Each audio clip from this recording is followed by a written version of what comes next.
रायगडच्या कानाकोपऱ्यातील प्रत्येक घडामोड, सत्याचा शोध, जनतेचा आवाज. आता बातम्या सर्वात आधी, सर्वात वेगाने आणि सर्वात विश्वासार्ह पद्धतीने. ब्रेकिंग न्यूज, राजकारण, सामाजिक घडामोडी, अपघात, शैक्षणिक, सांस्कृतिक आणि विकासाच्या बातम्या पहा. रायगडचा बुलंद आवाज न्यूज चॅनल, का सत्याची धार लेखणीची.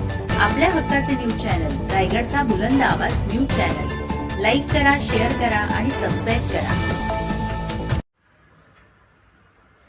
महावितरणचे पाप आले बाहेर. श्रीवर्धन हरिहरेश्वर रस्त्यावर कुरवडे येथे मृत्यूचा सापळा.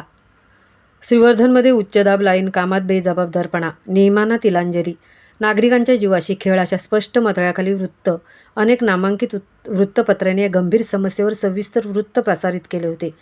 कंत्राटदारांनी नियम धाब्यावर बसून अत्यंत कमी खोलीवर या हाय व्होल्टेज अंडरग्राऊंड केबल्स टाकल्याचे उघड झाले होतं. पण सर्वात मोठी आणि संतापजनक गोष्ट काय असेल तर अनेक वृत्तपत्रांमध्ये वारंवार बातम्या प्रसिद्ध होऊनही महावितरणाच्या मुजोर प्रशासनाकडे सोयीस्करपणे कानाडोळा केला आहे. होय, या अंधाधुंद कारभारावर प्रसारमाध्यमांनी वारंवार कोरडे ओढले, पण अधिकाऱ्यांचे डोळे मात्र उघडले नाहीत. बातम्या आल्यानंतर केवळ दाखवण्यापुरते महावितरणाने त्या उघड्या पडलेल्या वाहिनीवर वरचेवर खडी माती टाकून काम दाबण्याचा केविलवाणा प्रयत्न केला. पण पहिल्याच पावसात ही माती आणि खडी वाहून गेली आणि महावितरणाचे पाप पुन्हा एकदा रस्त्यावर उघडं पडलं. सध्या कुरवडे येथील मुख्य रस्त्याची साईडपट्टी पूर्णपणे खचली आहे आणि महावितरणाची ही जीवघेणी अंडरग्राऊंड केबल थेट रस्त्याच्या कडेला उघड्यावर पडली आहे. रात्रीच्या वेळी या मुख्य रस्त्यावरून प्रवास करताना समोरच्या वाहनाचा प्रखर प्रकाश डोळ्यावर पडला आणि चालकाने गाडी किंचित जरी बाजूला घेतली तर थेट या हाय व्होल्टेज वाहिनीवर गाडी जाऊन मोठा अपघात होण्याची दाट शक्यता निर्माण झाली आहे.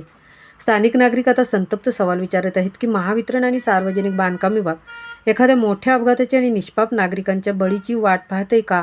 वृत्तपत्रांनी दिलेल्या इशाऱ्याकडे कानाडोळा करणाऱ्या मुजोर प्रशासनाला कधी जाग येणार? आमच्या चॅनेलच्या माध्यमातून आम्ही महावितरणाच्या वरिष्ठ अधिकाऱ्यांना आणि लोकप्रतिनिधींना आव्हान देतो की तात्काळ कुरवडे येथील या रस्त्याची आणि भूमिगत वाहिनीची दुरुस्ती करण्यात यावी. अन्यथा जर येथे कोणताही अपघात झाला तर त्याला सर्वस्वी महावितरण आणि संबंधित कंत्राटदार जबाबदार असेल. या व्हिडिओला जास्तीत जास्त शेअर करा जेणेकरून हा व्हिडिओ झोपलेल्या प्रशासनापर्यंत पोहोचेल. रायगडच्या बुलंद आवाजासाठी संदेश घोलप, श्रीवर्धन.